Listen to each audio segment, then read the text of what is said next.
First guest tonight at odds over whether the Obama administration's possible use of executive action as part of a gun control initiative would be appropriate, lawful, or an example of executive branch overreach. Joining us is David Kopel.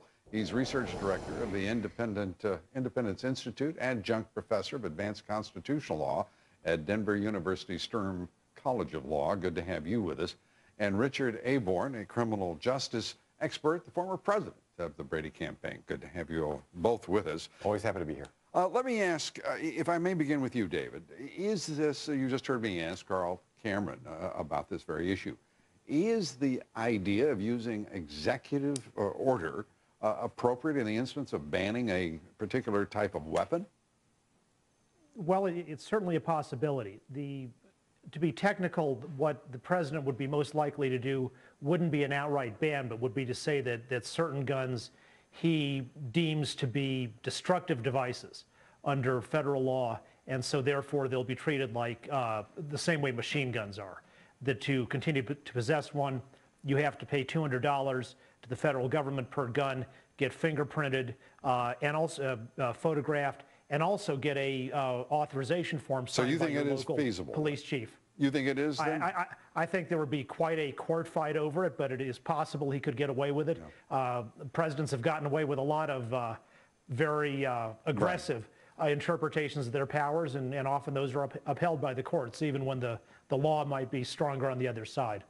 Richard, you've been in this debate for a very long time. Do you think that what you hear David saying, does that give you hope that the president might do this, or do you think that is a reach too far? I think it's a reach too far, and frankly, while it's an interesting constitutional question, the president has not even come close to talking about impacting assault weapons through executive orders. I think they're talking about very different things that fall within the law enforcement realm. I mean, there are lots of things that the president could do using the Justice Department.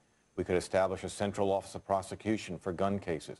We could establish an interstate strike force like we used to break up the mafia. Right. We could investigate probably some gun shows where we know lots of guns are leaking into the illegal markets. I mean, there's just numerous examples where we could increase our law enforcement capability around investigating illegal gun trafficking, all of which can be done by executive order, and none of which comes even close to a constitutional question. Against the backdrop of this debate, curiously, the city that has one of, if not the strongest gun laws, Chicago, is right now the murder capital of the country, David. What is the relationship between gun laws and crime, the relationship between guns broadly in the society and the crime rate? Now, Richard and I could argue over that one probably for the next 6 hours. At least.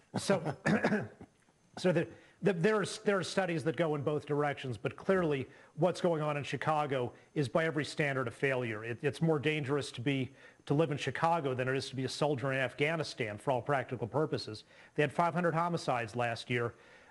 Fortunately, the Seventh Circuit Court of Appeals, in a decision handed down just a few weeks ago, said that Illinois cannot be this outlier state that refuses to recognize the Second Amendment right to bear arms. There has to be some lawful way for concealed carry in particular. Yeah, and it's okay certainly to have a licensing process to make people go through a background check, through safety training, but Illinois can't continue under the system where people are forbidden to carry guns in public for protection unless you're in some special category, like being a security guard or an alderman. Aldermen can carry guns in Illinois anywhere they want, but ordinary citizens can't. Politics is a dangerous business. Well, particularly in Cook County and the state of Illinois. What, 3 members of the state legislature under investigation under criminal charges.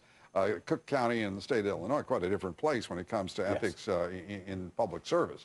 But to the point, we are right now watching an administration sell out on the idea that they're going to do something about gun control. And it's starting to sound like the Republicans are saying, well, do what you will. We're going to talk about matters that we consider much more important. And we're going to have this debate when we choose, not the way you played your game of urgency and emergency decision, as in the case of Obamacare or the fiscal cliff fiasco. What do you think? Is this a time for change? Well, to be very blunt, the urgency is the number of people dying. Let me take one of David's points and expand it.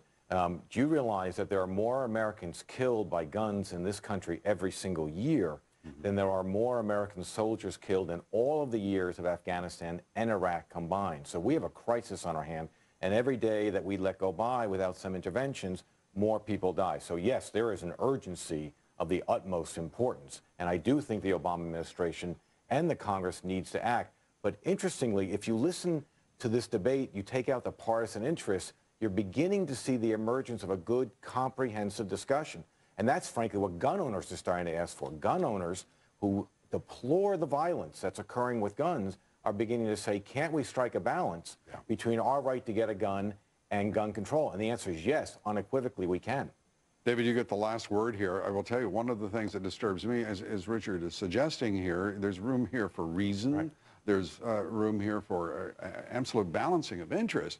But there is abroad in Washington this attitude that they will be doing gun owners and those who wish to own guns a favor by not stripping their hands of those guns. President Obama, in his career as an Illinois legislator, signed various questionnaires, and in his votes in the Illinois legislature voted to and supported outlawing over half the guns in this country already. So he's not, I think, the right person to lead us in finding the balance. But I agree with Richard that we can have it's not an either or. You can have good gun control laws which keep guns out of the hands of people who shouldn't have them. And we can also have strong gun rights laws so that law-abiding citizens can have their full choice of firearms to own for protection in their home and to carry for lawful protection.